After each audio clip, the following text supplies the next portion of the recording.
semua insyaAllah. So first sekali terima kasih pada Haji bagi introduction tadi. Kurang sikit nervous saya sebab semalam bila Haji WhatsApp minta bagi sharing pada pagi ni, saya macam agak nervous sebab first kali saya memang masih baru dalam dunia simpanan emas Publico, dan secondly saya sebenarnya macam panik lah nak fikir apa tajuk yang sesuai untuk saya share dengan rakan-rakan. So at the end of the day, saya rasa tajuk yang saya nak share pada hari ini adalah sesuatu yang sangat personal pada saya, sebab saya share ni, tajuk dia kenapa saya dia adalah berdasarkan personal experience saya sendiri. Maknanya sharing saya pada pagi ini memang is coming from my very own perspective, pendapat saya. Jadi pendapat saya pada hari ini mungkin selepas dengar ada rakan-rakan yang setuju, mungkin ada rakan-rakan yang kurang bersetuju, tapi tak apa, saya harap pagi ni kita just free up our mind, kita open our mind dan cuba at least saya harap lah at the end of the session rakan-rakan akan dapat sedikit manfaat lah, kalau tidak banyak pun at least sedikit manfaat tentang kenapa perlu kita simpan emas. Okay, so sedikit introduction, saya boleh panggil saya Yati, Hiliati ataupun Kak Yati, bekerja di Telekom Malaysia, mempunyai anak 4 orang, semua lelaki, anak sulung dah SPM tahun ni insyaAllah, anak yang bongsu baru tadika, berkahwin, husband saya kerja dekat MM pensyarah. Okay, so tajuk kita kenapa saya simpan emas. Pertama sekali sebelum saya pergi ke lebih lanjut point pertama kenapa saya simpan emas, before that saya nak share sejarah saya dengan Publico. So yang ni saya rasa mungkin tak semua kawan-kawan tahu macam mana saya boleh terlibat, macam mana saya boleh kenal Publico. So sebenarnya saya dah start menyimpan emas dekat Publico ni since 2010. It was 10 years back. Masa tu umur 30 tahun. 2010 30 tahun.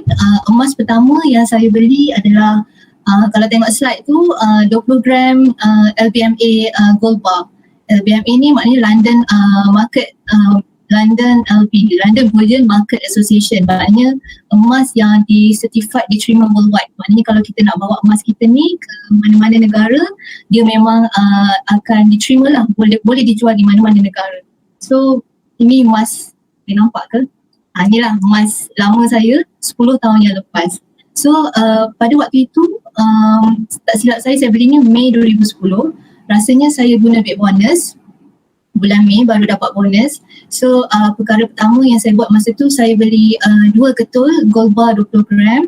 Harga macam yang saya tulis ni, harga masa tu sekeping adalah 2,720. Waktu tu saya beli daripada ejen, nama dia Kak Nurul, jiran saya sendiri, masih ada lagi, cuma sekarang dia dah tak berapa aktif dalam Publico. Jadi itulah investment pertama saya dalam emas dengan Publico.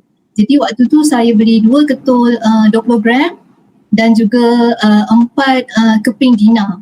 Kalau nampak dekat skrin ni, saya tulis harga dinar tu RM578 sekeping. Siap ada tagging lagi, Yati Idlan Firas Fairuz. So Idlan dengan Firas ni anak saya, anak sulung dengan nombor 2, Fairuz husband saya. So muncul lah masa tu saya tergerak hati nak tulis, pen pun nampak macam dah kembang. So harga waktu tu RM578, maknanya 1 gram RM136. Jadi itu pembelian pertama saya. And then 2011, come 2011, saya beli lagi 4 keping dinar. Harga kalau tengok ni, waktu ni Oktober 2011, harga waktu tu adalah RM742. So 742 berbanding dengan 578. So kita nampak kenaikan dia dalam RM38 segram. Naik yang sangat banyak. Kalau saya nak convert pada 20 gram bar pula, harga 20 gram bar waktu tu adalah 3,400. So terlalu mahal. Disebabkan harga 20 gram tu sangat mahal, waktu tu saya rasa saya tak mampu nak beli, nak keluarkan sekaligus 3,500 nak beli satu ketul 20 gram tu. So what I did at that time, saya beli dinar je lah. Yang macam untuk anak-anak pun saya withdraw duit tabung haji diorang, bukan guna duit saya, withdraw duit simpanan tabung haji dan belikan seorang satu dinar. So anak saya yang nombor 3 tu Ammar masa tu baru umur setahun. So maknanya Idlan, Firas dengan Ammar, 3 orang anak saya waktu tu diorang dah ada dinar.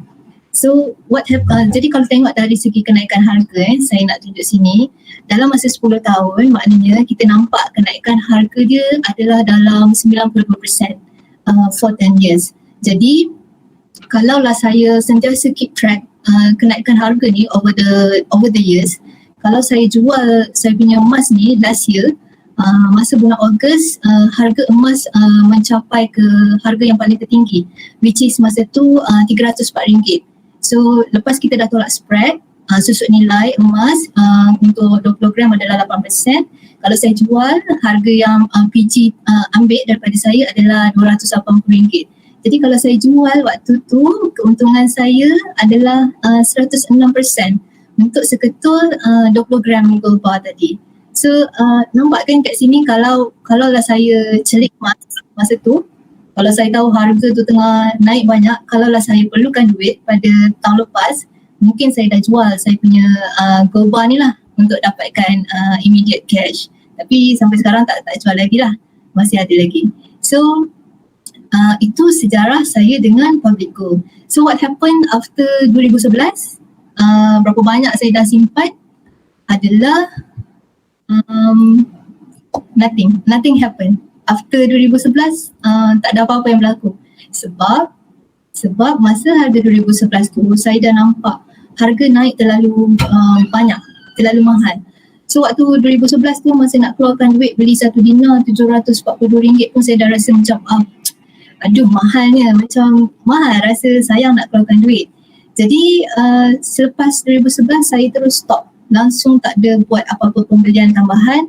So emas saya setakat banyak tu je, memang tak ada pergerakan apa-apa until last year, akhir last year dalam bulan 10 saya nampak geng-geng SDF saya, budak-budak sekolah saya tengah sibuk frenzy cakap pasal simpanan emas. So masa tu saya tak sempat nak ambil pot lagi sebab masa tu saya sangat sibuk dengan ada satu tender besar syarikat. So saya tak sempat nak baca, nak go through all the details.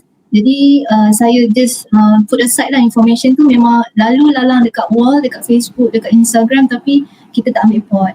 And then ditakdirkan early this year, January, kawan baik saya Farah Aiza, best friend travel saya juga, dia promote lagi pasal simpanan emas public gold ni dekat gang lunch kami.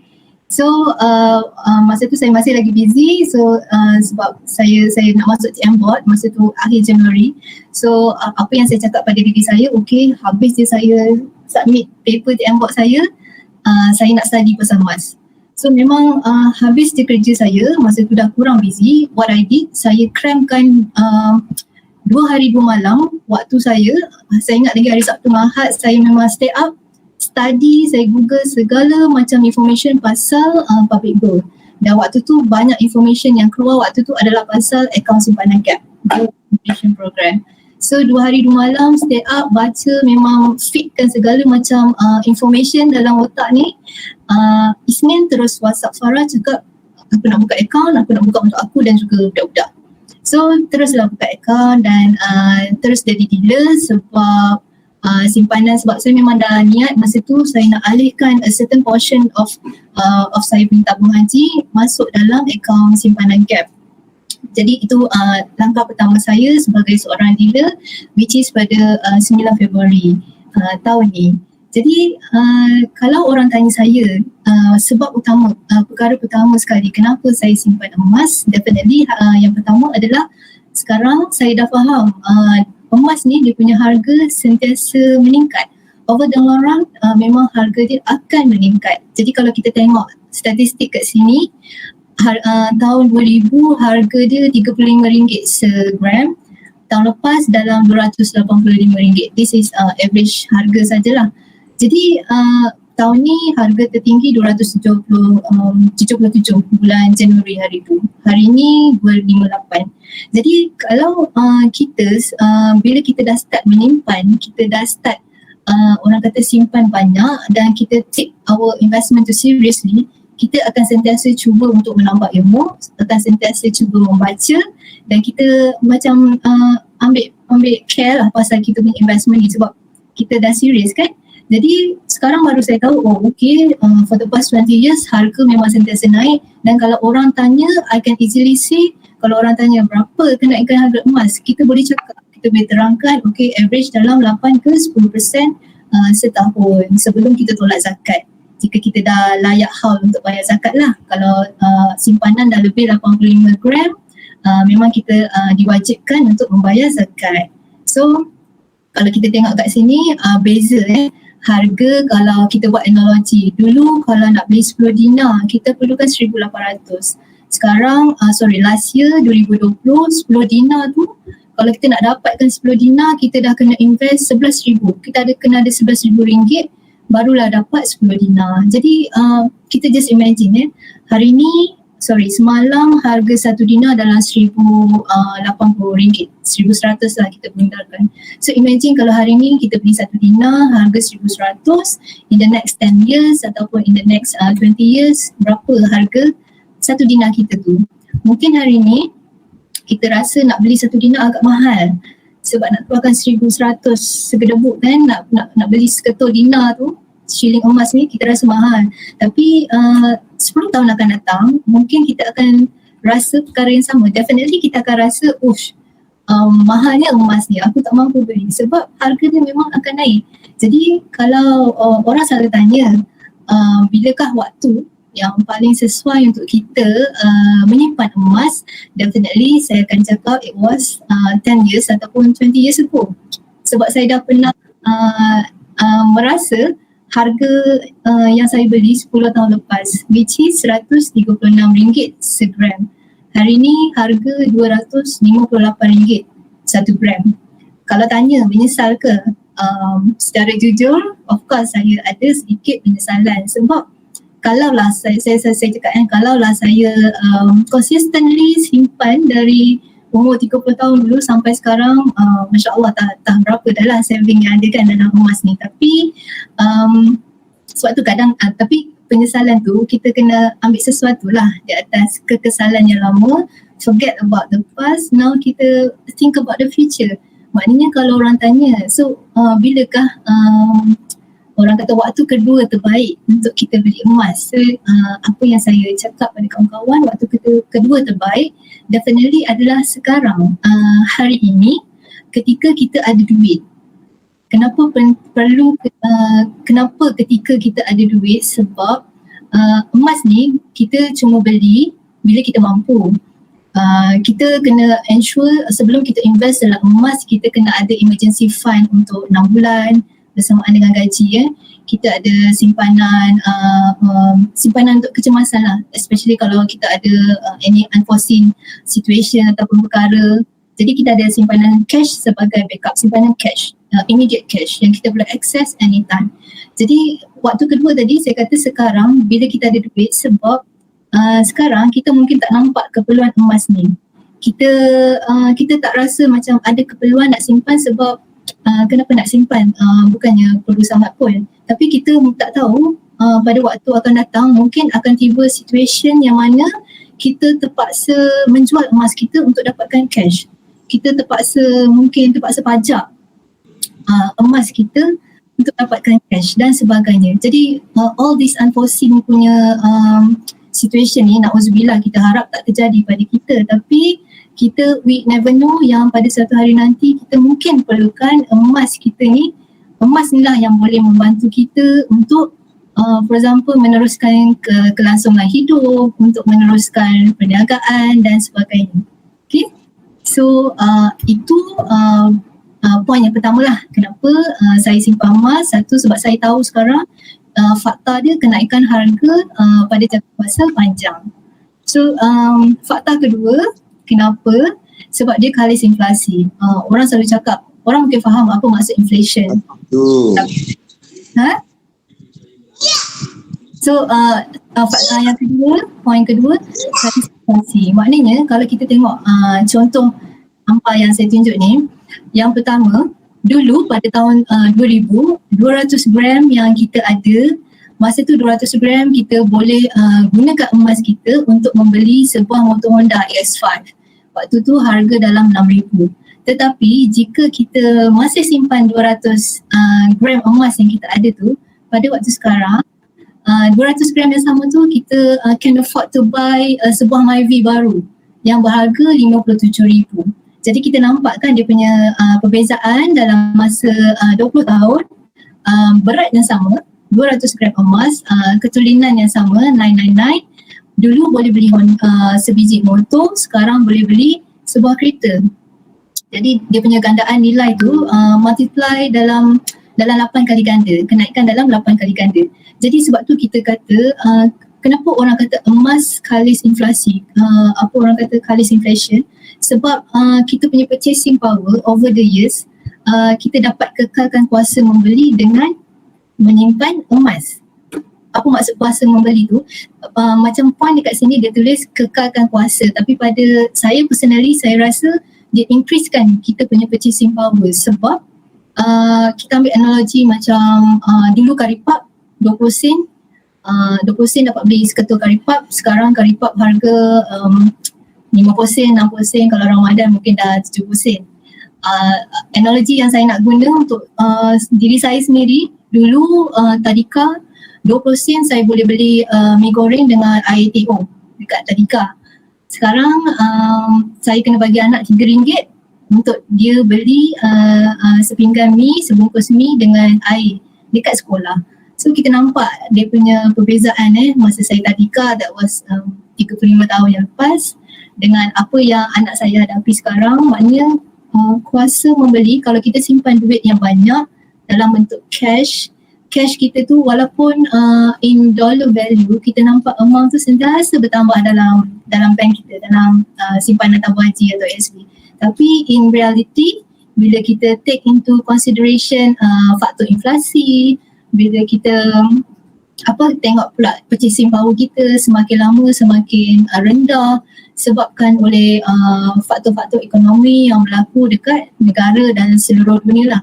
So kesimpulannya, kenapa emas ni orang kata dia kekalkan kuasa nilai berbanding dengan kita simpan duit. So nampak kan emas tu dia ada intrinsic value dia sendiri. Dia sentiasa relevan sepanjang zaman. Dari zaman Rasulullah SAW dan para sahabat, dari dulu boleh beli 1 dinar boleh beli seekor kambing. Sekarang 1 dinar 1,100 masih valid lagi, masih boleh membeli seekor kambing. Tapi kita tengok kalau kita simpan duit RM 20 sen dahulu, kita boleh beli mi, 20 sen yang sekarang kita boleh beli sweets, gula-gula ataupun mungkin coki-coki ke apa. Dah tak mampu untuk membeli sebungkus mi. So that was the analogy lah, yang simple yang boleh kita simpulkan. So kalau tengok kat sini macam artis ni, Dato' M. Nasir, dia masa dia kahwin dengan Datin Mariam Musa, dia guna 13, dia bagi mas kahwin 13 dinar. So kalau tengok harga masa tu 13 dinar RM153 sekeping, bukan 1 gram RM153 sekeping 1 dinar. 1 dinar ni 4.25 gram. So waktu tu Dato' M. Nasir, mas kahwin dia gunakan 13 dinar. Jadi wang yang dia perlukan adalah dalam dekat RM2,000. Tapi 13 dinar yang sama, kalau saya nak beli hari ni, saya perlu keluarkan dalam 12,000. 13 dinar ni adalah emas dinar 22K. Sekarang dah tak glamour. Sekarang kebanyakan orang beli dinar yang 24K, yang emas 999 ketulinan dia. Jadi kalau tengok sini, dulu perlukan dalam 2,000. After 20 years kita perlukan dalam 12,000. Jadi nampak betapa berharganya nilai emas yang kita simpan 20 tahun yang lepas. Dan of course kalau kita simpan hari ni, berapa value dia kalau kita look forward 20 tahun yang akan datang. Okay. Okay. Point number 3, diversification. Yang ni saya rasa Yang ni saya rasa semua orang selalu sangat dengar terms diversify. Bila kita pergi dengar financial talks ke seminars ke financial investment ke planning, semua orang akan cakap the terms diversification, dan kita pun dengar, kita pun boleh google dan kita pun boleh faham apa maksud diversify. Diversify maknanya we don't put all our eggs in one basket. Maknanya kita ada several basket of savings, of simpanan, dan kita letak sikit-sikit dalam kita punya basket.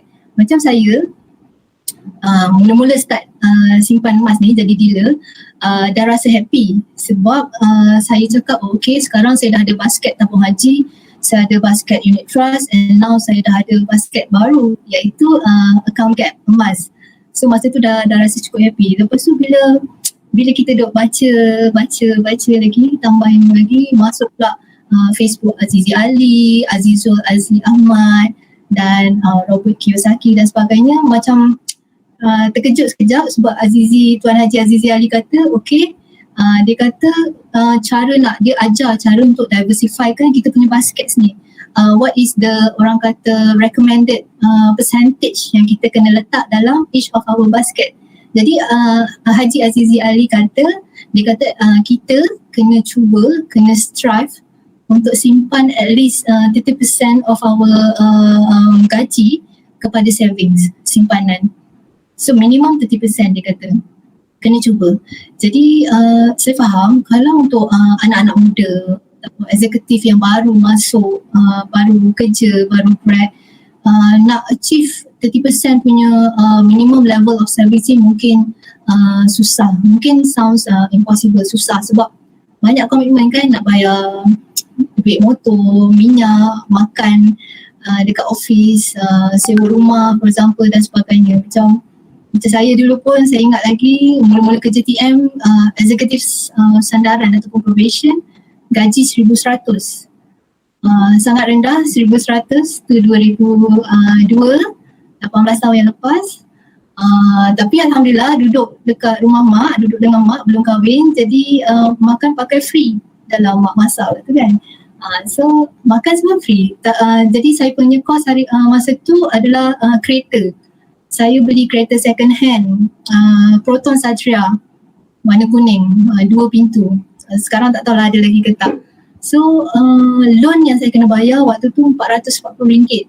So dengan gaji 1,100, tolak loan kereta, tolak minyak, memang saya rasa tak sampai 10% simpanan saya pada waktu itu.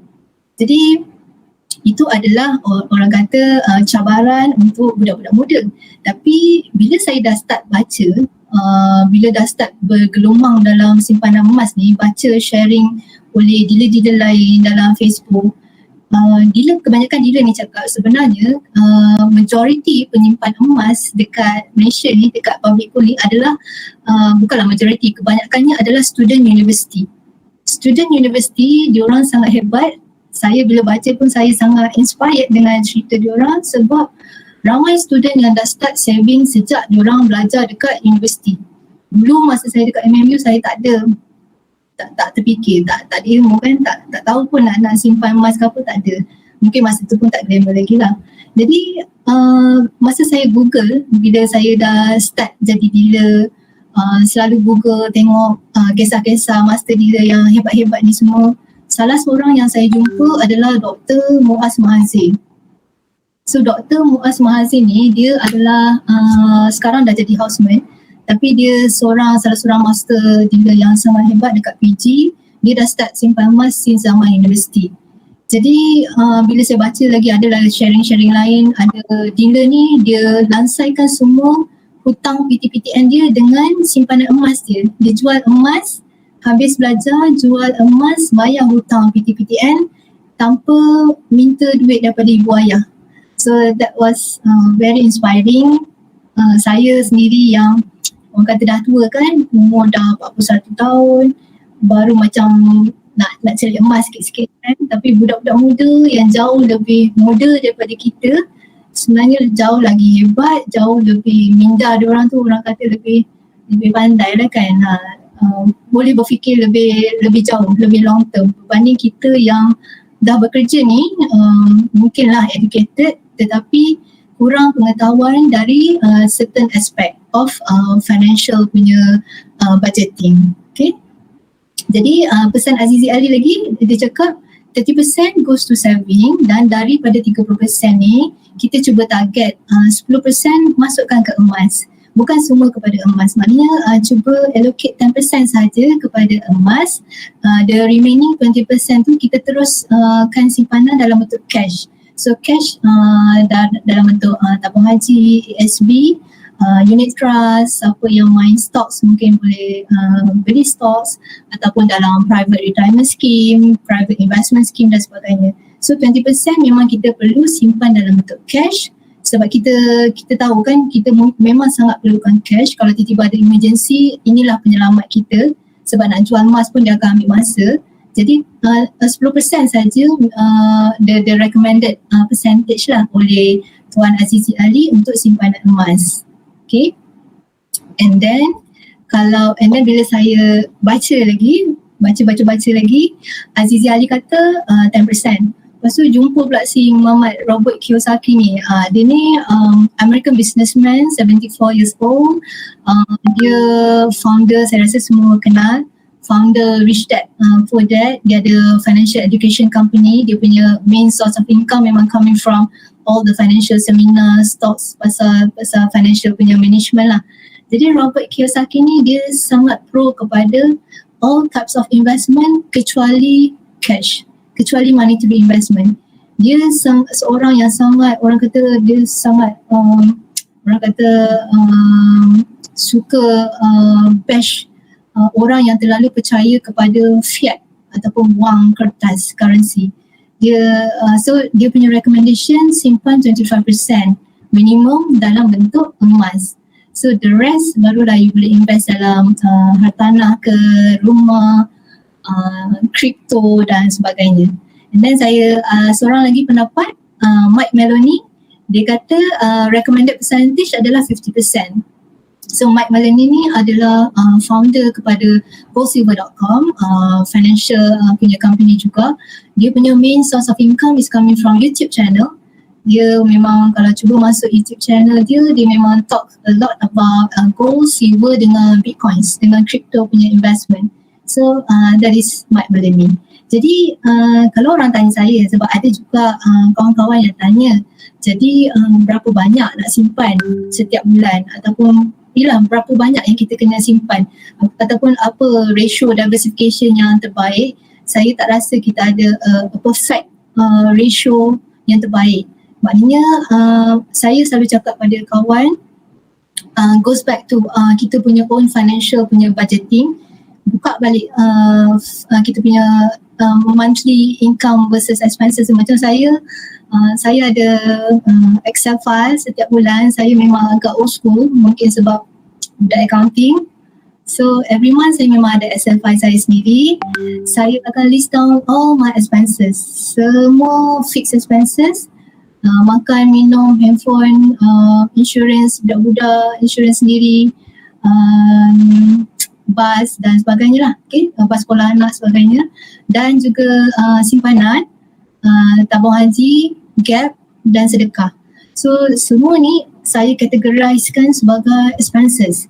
Simpanan pun saya categorize sebagai expenses.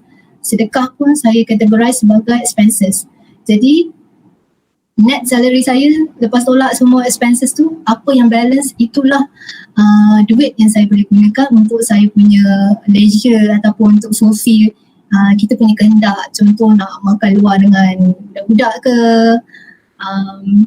beli kopi Starbucks ke dan sebagainya lah. So jadi berapa percentage yang sesuai, tengok balik kepada kemampuan diri kita, kita punya own financial affordability.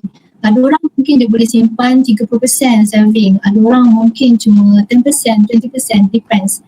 Tapi tak mengapa, sebab yang penting kita tahu kemampuan diri kita sendiri, kita tahu kemampuan financial kita sendiri, tak perlu nak tengok orang lain. Kalau kita rasa nak jadikan Azizi sebagai benchmark, doesn't matter. Yang penting kita tengok baliklah kita punya kemampuan masing-masing. Dan yang penting, kenapa saya cakap simpanan tu simpanan saya dalam tabung haji dan gap saya jadikan sebagai expenses sebab kita selalu dengar dapat gaji bayar diri sendiri dulu. Apa maksud bayar diri sendiri dulu? Maknanya kita simpan kepada diri kita sendiri dulu. Sebab tu dia cakap, sebab tu saya anggap simpanan setiap bulan adalah sebagai hutang. Maknanya saya hutang kepada diri saya sendiri. Itu simpanan tapi saya sendiri, mindset saya cakap itu adalah hutang saya kepada diri saya sendiri. Kenapa saya perlu lansaikan hutang saya ni dulu? Sebab bila kita dah settlekan semua hutang kita, kalau ada lebihan barulah kita boleh spend for leisure, spend for apa-apa sajalah untuk memenuhi kita punya kehendak. Sebab kita as human, sebagai manusia, of course kita ada basic necessities, keperluan hidup dan juga kehendak. Kehendak pun kita tak boleh nak eliminate 100% sebab kalau kita terlalu control expenses kita yelah tak seronok lah hidup, rasa macam tak best lah hidup kan. Jadi kena ada balance. Tapi yang penting kena make sure setiap bulan ada simpanan untuk diri sendiri dan of course untuk anak-anak kita. Okay. Yang seterusnya, okay, ni just few captions daripada Robert Kiyosaki. Saya rasa kalau korang Google pun memang boleh dapat. Dia memang sangat orang kata promote kita untuk invest dalam real asset. Real asset maknanya bukan paper punya investment, bukan wang. Jangan simpan cash terlalu banyak. Macam dia selalu bash dekat US government sebab dia kata US ni hutang terlalu banyak. In fact, US ni is the biggest nation in the world dan dia senang je nak print duit dia kan untuk stimulate the economy, especially masa COVID ni semua. Senang je Joe Biden dia pass lah any bills untuk printkan lebih banyak duit, keluarkan lebih banyak bond dan sebagainya so that dia nak boost up US punya ekonomi. Jadi Robert Kiyosaki ni kalau tengok ayat dia memang sangat harsh, memang sangat kasar. Dia cakap economy is very sick, go buy gold, silver or Bitcoin. So dia kata orang yang tak beli emas, silver ataupun Bitcoin, orang yang simpan semua duit dia dalam bentuk cash adalah stupid people. This is coming from Robert Kiyosaki lah. Dia memang sangat kasar tapi jika kita selalu baca mungkin ada certain points dia yang make sense yang kita boleh ambil iktibar lah, yang kita boleh orang kata yang memang betul, it's fact. Okay. Kenapa? Dan dia juga cakap emas ni adalah God's money. Sedangkan duit yang US print ataupun yang kerajaan kita print itu adalah sesuatu yang boleh dimanipulasi oleh sesebuah negara. Maksudnya emas, kalau mungkin ada orang yang tak tahu, emas adalah satu-satunya aset yang mana dia tak ada dalam sesebuah negara punya control ataupun financial economy of one particular nation. Maknanya kalau kita bankrupt, orang ataupun creditors tak boleh datang pada kita and claim kita punya emas. Emas tak ada dalam kita punya financial institution. Sebab tu cuba tanya businessman, peniaga, kontraktor ke sebagainya, dia orang ada tak simpan emas? Jawapannya insya-Allah confirm mesti ada sebab emas ni lah yang akan jadi protection pada dia orang bila business bankrupt, bila business jatuh dan sebagainya. Orang kata creditors memang tak boleh nak tangkap dia orang. Creditors pergi mahkamah, orang boleh claim lah segala aset kita yang lain, rumah, tanah dan sebagainya kecuali emas. Sebab emas ni dia tak ada dalam institusi financial negara. So itu adalah fakta yang saya baru tahu sejak menyimpan emas dan patutlah rupa-rupanya ramai businessman yang menyimpan emas. Okay, untuk dia punya company punya financial backup lah. Okay, so Robert Kiyosaki kata gold is God's money. Dia bukan orang Islam, dia Christian. Tapi dia cakap God's money, why? Because gold ni adalah natural resources. Dia adalah limited. Kita sendiri pun tak tahu berapa banyak jumlah emas yang Allah dah jadikan di dunia ini. Selagi kita gali, selagi kita boleh jumpa, adalah dia punya amount tu. But we never know sampai bila. Akan tiba masa yang mana emas tu sendiri akan exhausted, akan orang kata apa, akan kehabisan, akan depleted. Jadi unlike kalau duit ni kita boleh sentiasa kerajaan boleh sentiasa printkan dia punya own currencies untuk kelangsungan hidup rakyat negara tersebut. So itulah beza antara simpanan cash dan juga simpanan dalam bentuk aset yang orang kata real asset. Okay? Bukan aset yang dicipta oleh manusia. Okay? So sebab yang paling utama selain daripada kenaikan harga, kenapa saya decide untuk seriously konsisten menyimpan emas adalah kerana ia adalah aset mampu milik. Saya tak tahu rakan-rakan, saya personally saya rasa saya tak mampu nak membeli sebiji rumah untuk setiap orang anak saya. Saya ada 4 orang anak ataupun membeli tanah untuk semua anak saya. Definitely at this age saya rasa saya tak sempat dah lah nak kumpul harta nak beli rumah untuk setiap seorang.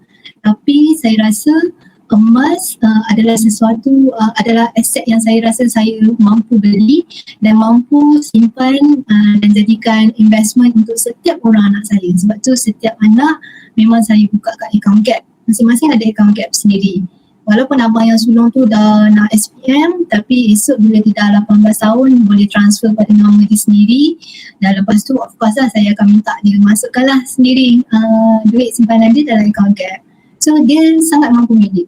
Sebab itulah saya rasa this is one of the beauty of public gold, sebab dia perkenalkan gold accumulation program. Maknanya kita ada RM100, dengan RM100 you boleh beli dah emas 999 keturunan dia. So kalau beli hari ni harga dalam 258.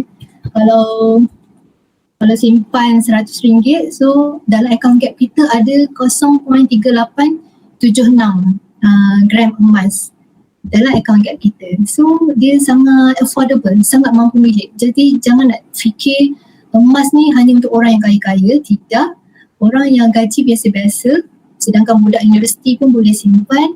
Apatah lagi kita yang dah bekerja, definitely saya rasa RM100 sebulan bukanlah sesuatu yang susah untuk kita simpan. Okay, dia sebenarnya gap ni jangan salah faham, dia tak ada monthly commitment. Maknanya dia macam saving account biasa. Bila kita ada duit, kita boleh tambah. Bila kita rasa nak tambah dalam minimum RM100 in multiple of RM50. Maknanya minimum RM100. Kalau nak top up lagi, bolehlah top up RM150, RM200, RM250. So gandaan RM50. Jadi tak perlukan, gap ni baru 2016 tak silap saya dapat certified syariah compliant pada 2017.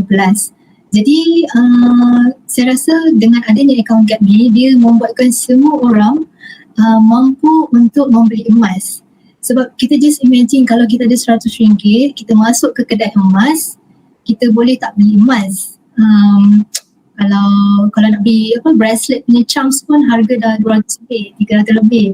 Nak beli anting-anting pun saya tak rasa lah dapat dengan harga RM100. Tapi dengan account gap, you ada 100, you purchase emas adalah 0.38 gram tadi dalam account. Jadi dia sangat affordable, sangat flexible, sangat, orang kata memang mampu milik. Maknanya kita tahu emas adalah aset yang mahal. Kita nampakkan harga dia sentiasa naik over the long run. Jadi dia mampu milik, maknanya sekarang kita tak perlu ada duit segelebuk. Sebab dulu gap ni tak ada dekat public gold. Zaman dulu saya relate dengan saya sendiri, saya perlu ada RM500 lebih untuk dapatkan seketul dinar. That was 10 years ago. Sekarang kalau lah saya tak ada RM500, saya ada RM100 pun saya boleh simpan sikit-sikit dalam gap. So maknanya kalau 1 dinar sekarang dah 1,100, setahun saya dah boleh keluarkan 1 dinar daripada account gap. Sebab contoh saya simpan 100 kan sebulan, tapi dia tak ada monthly commitment So 100 sebulan, at the end of the year saya dah ada 1,200, maknanya dah boleh keluarkan physical 1 dinar tu. That's why kita kata gap ni sangat menarik, sebab dia allow semua masyarakat tak kira lah income level untuk memiliki emas. So sebab tu saya rasa siapa yang masih hesitate ataupun masih ragu-ragu untuk invest dalam emas ni, saya harap kita cuba be open minded dan tengok apa kelebihan account gap ni. Dan saya rasa account gap ni sangat sesuai untuk anak-anak. Kita anak-anak punya educational fund. Kenapa? Sebab simpanan anak-anak of course bersifat long term, jangka panjang. Dan kita sebagai parents, macam saya, anak-anak semua dalam tabung haji sebelum ni, takkanlah kita nak keluarkan savings tabung haji anak-anak dan kita invest dalam unit trust for example, atau kita invest dalam stocks. Saya tak buat macam tu. Simpanan anak-anak memang kita tak akan usik. Kalau kita nak buat investment pun, kita akan guna kita punya duit simpanan sendiri. Jadi sebab itulah simpanan anak-anak insya-Allah memang takkan terusik. Jadi apa yang saya praktikkan adalah saya split. Sekarang saya splitkan monthly savings orang antara tabung haji dan juga account gap. Saya buat berapa percentage tu rahsia, tapi memang saya splitkan consistently. Bila nampak je harga churn, memang saya masukkan dalam account gap. Kalau harga rendah sangat mungkin saya masukkan banyak sikit. Kalau harga tinggi saya tak adalah masukkan banyak sangat. So macam itulah apa yang saya buat. Sebab dia bersifat long term dan dia sangat fleksibel. Satu lagi yang best dekat account gap ni, kita boleh purchase 24/7 online. So inilah kelebihan dia berbanding dengan kedai emas. Kedai emas satu kita tahu dia barang perhiasan, emas 916. Jadi kedai emas pun ada jual global. Kalau you pergi Habib, you pergi Tommy, Pokong, boleh minta kat diorang. I nak tengok macam Pokong bunga raya. I nak tengok you punya global bunga raya 999. Memang dia ada jual tapi dia tak display.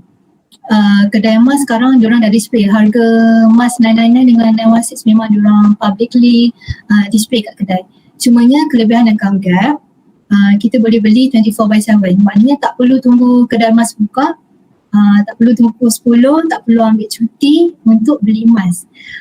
Contoh experience terbaik yang saya dan rakan-rakan pernah experience masa harga jatuh RM240, ataupun masa memula hari tu jatuh 247 Februari, hari Sabtu, saya ingat lagi. Website gap sampai down, FPX down, error. Kalau boleh masuk pun nasib error. Memang tak boleh beli sebab gold rush. Jadi orang panik, semua panik.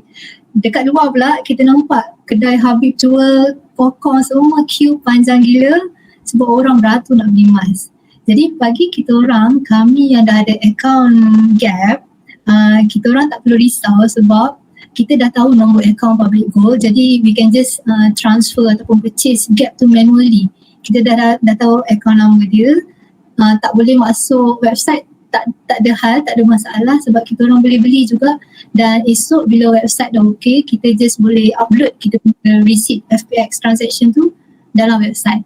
So tak ada, kita pun sama-sama contribute to the gold rush, tapi kelebihan kita 24/7 dan kelebihan kita tak payah nak queue, tak payah nak sakit kepala.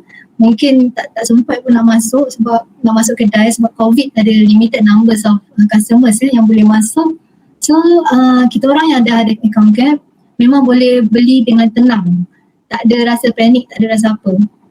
Dan saya sendiri, kenapa saya suka gap sebab saya pernah stay up tengah malam sebab saya boleh nampak esok tu harga macam nak turun, especially kalau harga macam nak turun banyak. Kadang saya WhatsApp geng-geng kawan-kawan saya, go-saver saya mana yang stay up lagi tu, pukul 12 sebab harga gap ni dia refresh every 24 hours. So bila pukul 11.30 ke atas kita dah nampak harga esok macam nak turun, saya akan WhatsApp kawan-kawan dan saya akan stay up dan pukul 12 dia terus beli sebab harga memang jatuh banyak. Jadi itu kelebihan gap. Kita sendiri sebagai penyimpan emas, kita boleh timing kita punya purchase tu. Contoh kalau misalnya saya punya budget sebulan 1,000 contohnya, 1,000 sebulan nak simpan dalam gap.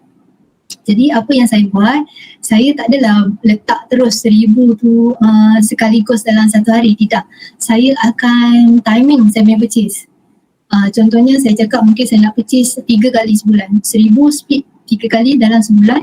So kalau tengok harga jatuh, mungkin saya akan borong terus. Kalau nampak harga naik sikit, mungkin saya akan beli sikit je. Tunggu dulu, tunggulah harga turun sikit, barulah kita simpanlah the remaining sampai achieve kita punya target simpanan 1,000 sebulan dalam account Gap. Itu contoh macam mana kita nak play around with the timing dan juga play around, take advantage of kelebihan account Gap ni. Okay. And then jual pun boleh beli, jual online 24 hours, maknanya dekat Gap. Sebab Gap kita tak ada physical emas. Kalau misalnya kita memang choose not to withdraw, kita biarkan gram kita dalam Gap, kita boleh jual juga 24 hours. Bila nampak harga jatuh, kita dah nampak harga cun, kita nak timing tu, kebetulan mungkin perlukan cash waktu tu, so kita just jual PG buyback dan jual emas kita. Dalam masa 2 hari duit akan masuk dalam account bank. So itu kelebihan account Gap. Macam kalau physical emas pula, kita nampak harga jatuh, apa yang kita boleh buat, kita lockkan harga yang kita nak jual tu dekat website. Lepas tu bila dah lock, dah settle, kemudian kita buat appointment, surrenderkanlah, kita bawa lah emas kita fizikal tu kepada branch Public Gold, serahkan kepada mereka so that kita dapat duit. So itulah flexibility jual beli emas secara online through melalui account Gap ni. Okay. So okay, tu pasal Gap. Yang okay, aset mudah cair, jadi maknanya tadi saya dah cakap, maknanya kita senang nak jual emas kita. Ada orang, ada juga kawan saya yang tanya, kita ni nak jadi penyimpan ke nak jadi pelabur emas? So jawapan saya, orang yang mungkin simpan sikit, dia punya behavior adalah penyimpan emas. Tapi kalau orang yang ada bajet yang banyak, dia mungkin a mixture of penyimpan dan juga pelabur. Maknanya pelabur ni macam mana dia nak gain profits atas pelaburan dia. Of course dia punya pelaburan pertama kenalah besar. Kalau kita cakap kita simpan 1 gram, 2 gram, 3 gram tu baru kategori penyimpan, bukan categorized as pelabur. So pelabur emas ni diorang macam orang panggil jerung emas. Diorang beli je lah 100 gram, 200 gram, 1 kilogram kan yang kayu-kayu tu. So inilah pelabur.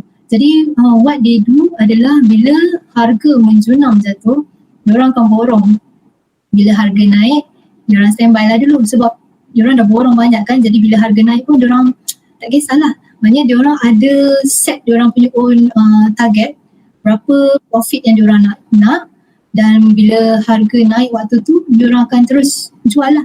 Sebab diorang ni, dia punya behavior adalah sebagai pelabur. Dia nak short term gains. Ada pelabur yang macam tu. Dia bukan long term gains, tapi dia fokus kepada short term. So that's pelabur emas. Tapi macam kalau kita yang simpan mungkin 50 gram, yang tu saya tak rasa lah macam pelabur lagi. Mungkin masih lagi dalam kategori penyimpan emas lah. Yeah? So maknanya jual beli online 24/7. Gap tak ada komitmen bulanan. Bila ada duit lebih, simpan. Contoh baru ni kami TM dapat bonus, simpanlah lebih. Kalau every month tak ada bonus, kita just ensure kita paksa diri simpan dalam Gap, simpan dalam tabung haji, dalam ASB dan sebagainya. Teruskan simpanan macam biasa. Dan satu lagi, cerita ataupun ilmu yang saya baru dapat, emas ni dia sebenarnya sesuai dijadikan sebagai pemusing modal untuk bisnes, orang-orang yang buat bisnes. So saya pernah baca sharing by Farah Ismail, one of the master dealer yang glamour juga dalam PG. Dia dulu duduk dekat Perth bekerja sebagai chef. Lifestyle dia sangat tinggi. Dia memang orang yang suka shopping, barang-barang branded sebagainya. Dia buat business Public Gold and then when she came back to Malaysia, dia masih lagi continue dengan Public Gold dan dia juga ada business lain. Dia masih muda lagi Farah Ismail ni, boleh google Instagram dia. So apa yang dia kongsikan adalah dia memajakkan emas dia. Saya rasa jumlah yang dipajakkan tu memang banyak. Dia pajak emas dia untuk buka butik pakaian. So dia langsung tak ada membuat apa-apa loan daripada bank. Jadi dia gunakan sebahagian daripada simpanan emas dia sebagai modal pusingan untuk dia buat bisnes tanpa perlu buat pinjaman loan daripada bank. Jadi ilmu pajak ni memang siapa yang master dalam ilmu pajak gadai emas ni memang saya rasa memang sangat bertuah lah, sebab ilmu pajak ni ilmu dia terlalu luas. Saya pun memang tak belajar banyak lagi, tapi melalui pembacaan saya siapa yang perlukan duit immediate cash secara short term saja, contoh 6 bulan, jangan ambil personal loan, pergilah pajak emas yang kita ada. Sebab for example saya buat comparison macam dekat public gold, contoh kalau kita perlukan 2,500 duit cash immediate 2,500 mungkin kita perlukan untuk buat belanja anak naik sekolah ataupun anak nak masuk asrama. Kita tahu kan nak masuk asrama kos dia sangat mahal contoh Jadi perlukan 2,500.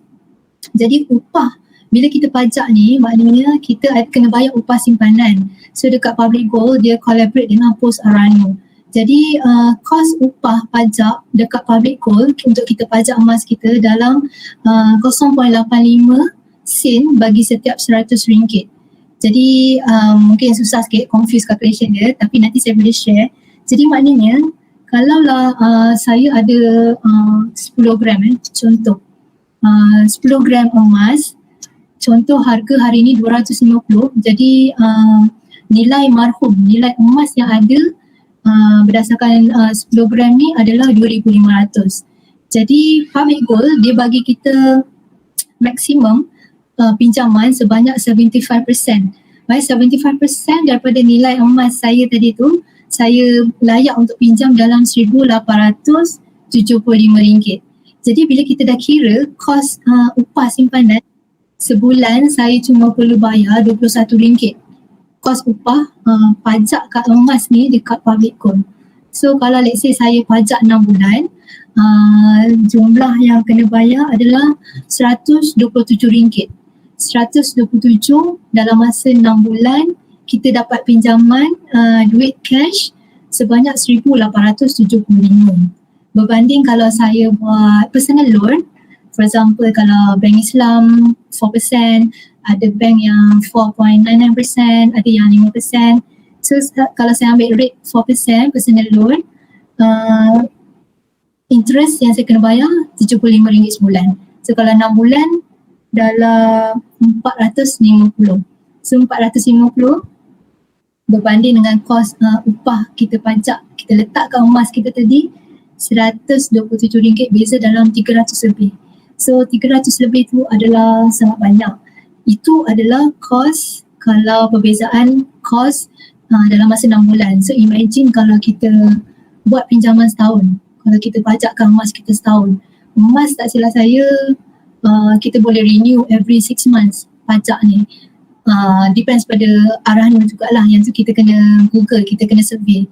Dan perbezaan antara arahan ni adalah dari segi kadar upah simpanan dia lah.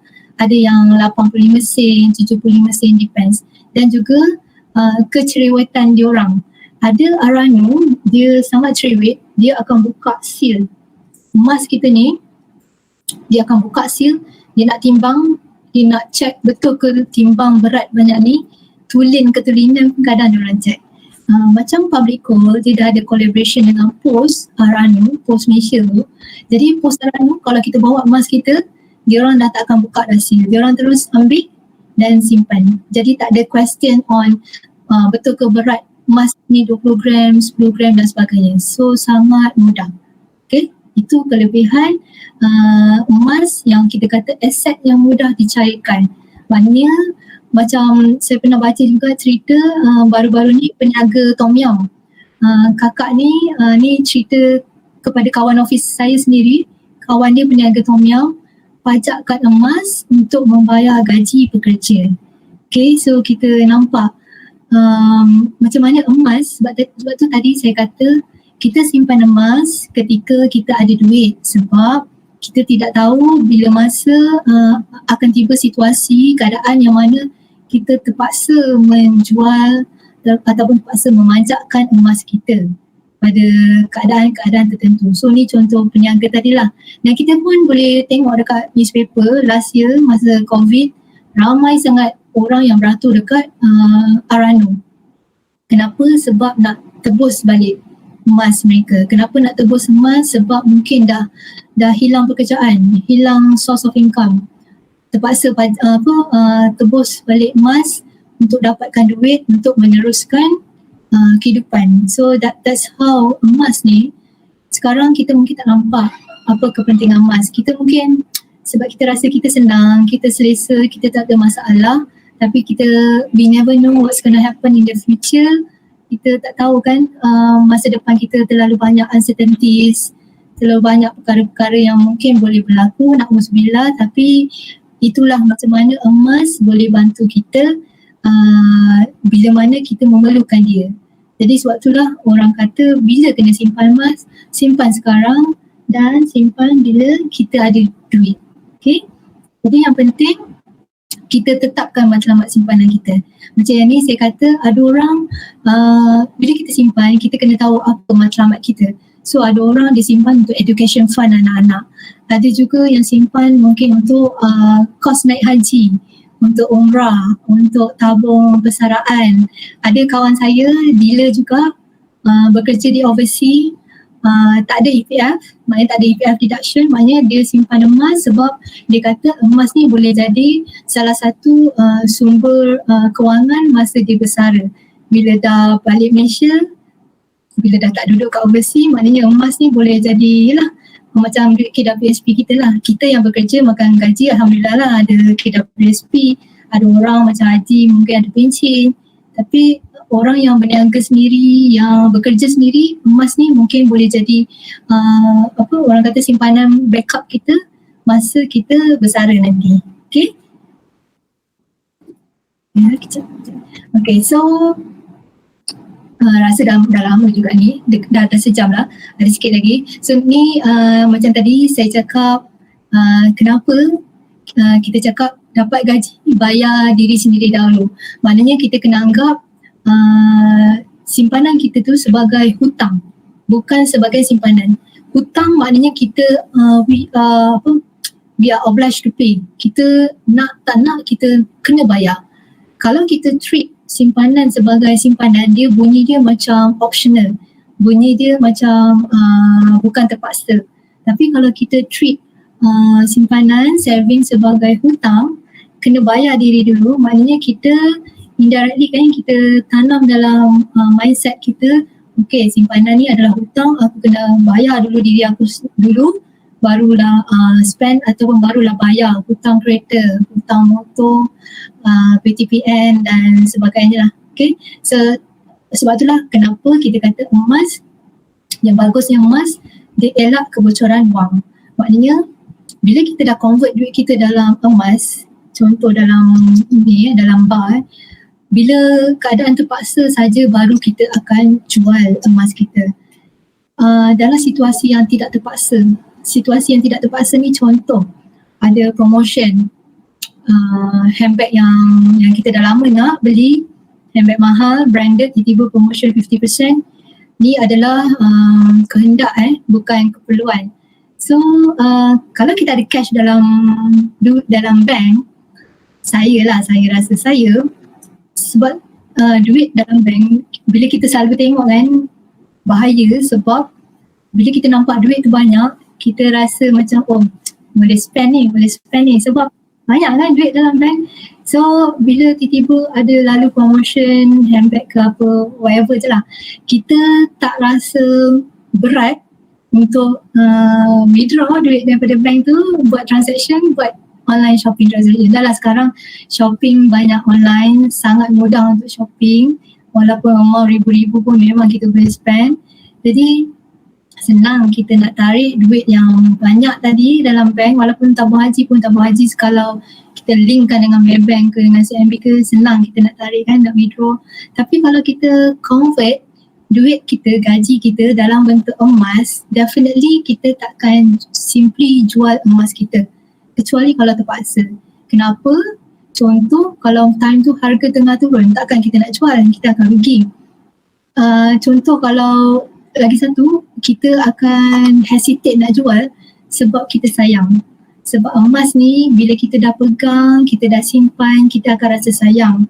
Tapi duit, bila kita nampak dia banyak amount dia, kita rasa selesa dan kita rasa senang betul nak spend lah, senang betul nak belanja.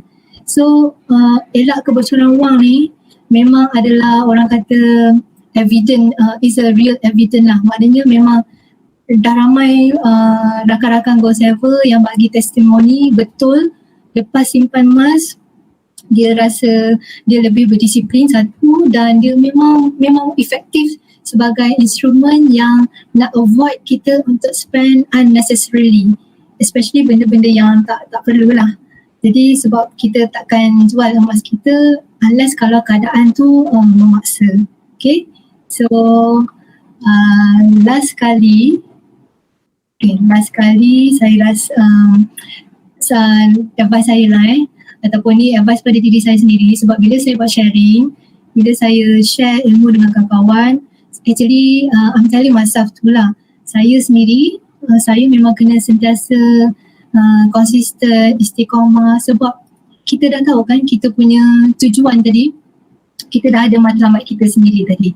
Maknanya kita tahu apa matlamat kita. Contohnya kita nak naik haji, kita kira berapa kos nak naik haji, berapa jumlah gram emas yang kita perlukan. Jadi kita akan look forward untuk try to achieve kita punya target, kita punya matlamat. Jadi kita tak kisah harga naik, harga turun, kita akan tetap fokus kepada matlamat kita, iaitu nak capai certain number of gram sebab aku nak naik haji. Contoh. Sebab tu saya share, ada seorang pakar kewangan Kelantan ni, Haji Syamsuddin Kadir.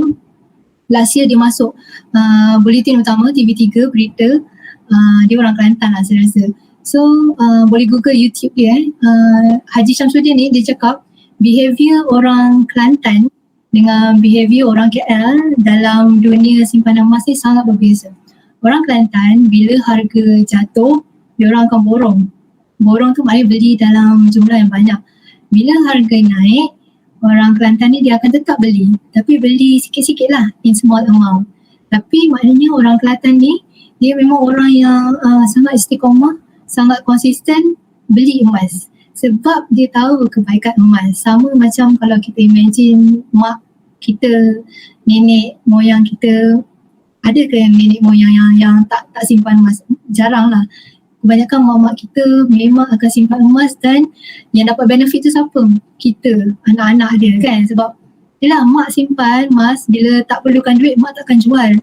So last kali mungkin emas tu akan jadi harta pusaka, dibahagikan kepada anak-anak. So yang enjoy mungkin anak, mungkin cucu-cucu dia, bukan dia sendiri, tapi dia dah ada future thinking. Maknanya dia faham kesedaran kepentingan simpanan emas.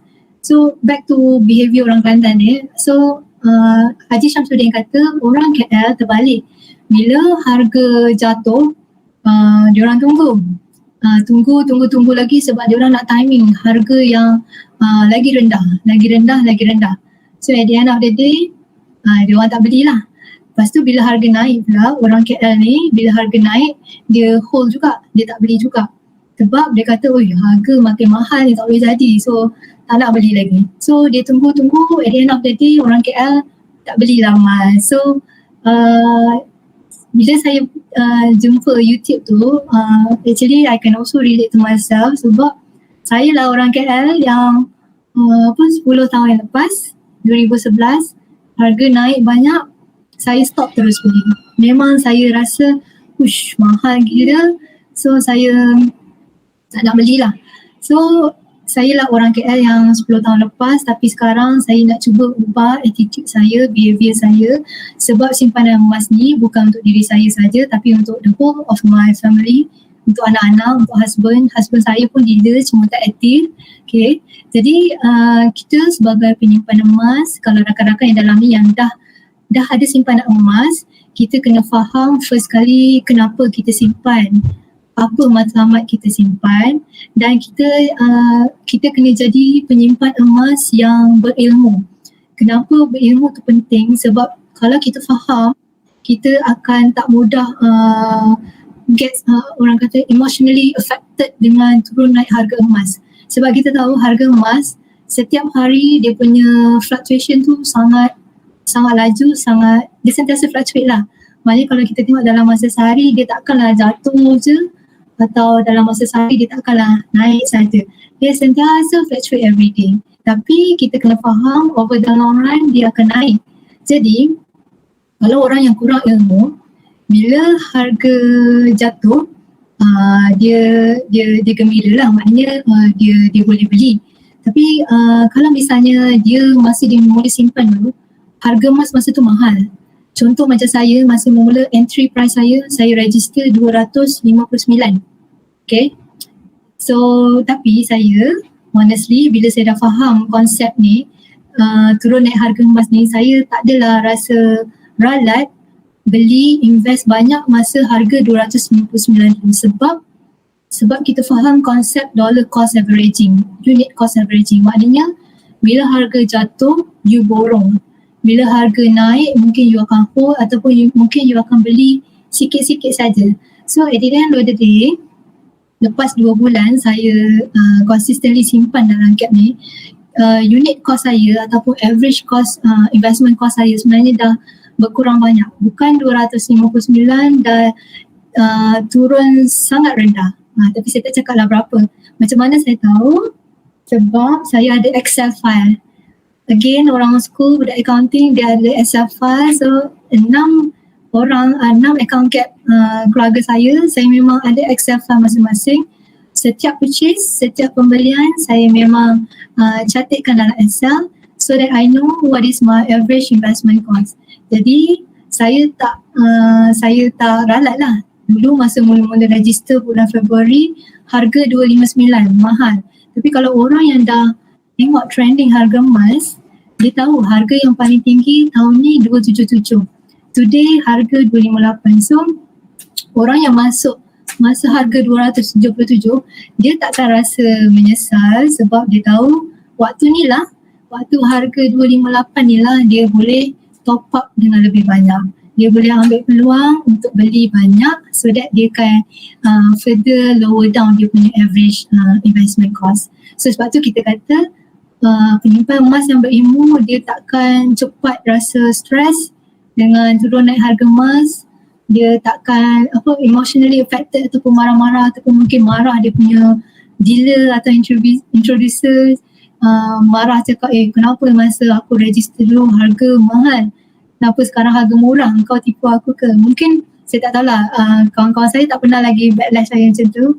Saya tak tahulah dekat orang-orang lain macam mana, tapi kita semua sebagai penyimpan emas, that's perkara yang kita kena faham.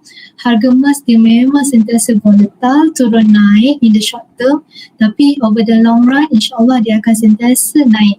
Jadi jangan menyesal, jangan rasa ralat. Kalau kita masuk hari tu harga kita agak tinggi, sebab kita boleh take advantage masa harga rendah, masa market tengah down, masa inilah kita grab opportunity, tambah simpanan kita. Okay, so saya rasa tu saja perkongsian saya. Tak pastilah membantu ke tidak, saya harap sedikit sebanyak dapatlah orang kata beri sedikit manfaat pada kawan-kawan. Kawan-kawan yang rasa yang ada macam rasa nak terbuka hati ataupun nak tanya lebih lagi pasal simpanan emas ni, boleh contact lah introducer masing-masing, siapa yang ajak korang datang pada session hari ni. InsyaAllah mana yang buruk, mana yang kurang tu definitely datang daripada diri saya yang lemah, dan mana yang baik tu sesungguhnya semuanya datang daripada Allah Subhanahu Wa Taala, insyaAllah. Okay, so sekian dahulu quote yang terakhir daripada mak saya sendiri. Mak kata, mak saya cakap Melayu lah kan, mak kata belilah emas. Ni arwah Noyang pun pernah cakap tak rugi beli emas. Mak dengan arwah nenek adalah orang Kelantan Jadi diorang kata tak rugi beli emas. InsyaAllah tak rugi. Masa dulu saya tak faham sebab saya memang tak suka barang kemas. Tapi sekarang saya ambil balik kata-kata mak, kata-kata arwah nenek. Dia kata insyaAllah you can never go wrong lah with gold ni. InsyaAllah suatu hari akan tiba masa yang mana kita akan perlukan emas ni untuk membantu kita lah dalam kehidupan. Okay, insyaAllah. So itu saja perkongsian daripada saya. Kalau ada apa-apa pertanyaan ke, soalan ke, boleh tanya. Ya, ada apa-apa soalan ke?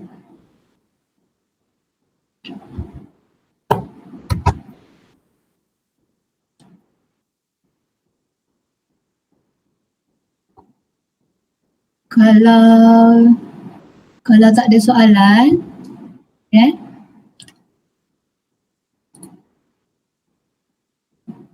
okay, kalau tak ada soalan, saya rasa setakat itu perkongsian saya. Okay, tak ada soalan. Okay, so setakat itu perkongsian saya. Selamat berbuka, salam Ramadan Karim. Kita ada 25 hari lagi. Kena target untuk dapatkan Ramadan yang terbaik bagi tahun ni, insyaAllah. Okay, so kita akhiri sharing kita hari ini dengan tasbih kifarah dan surah Wa'az. Okay.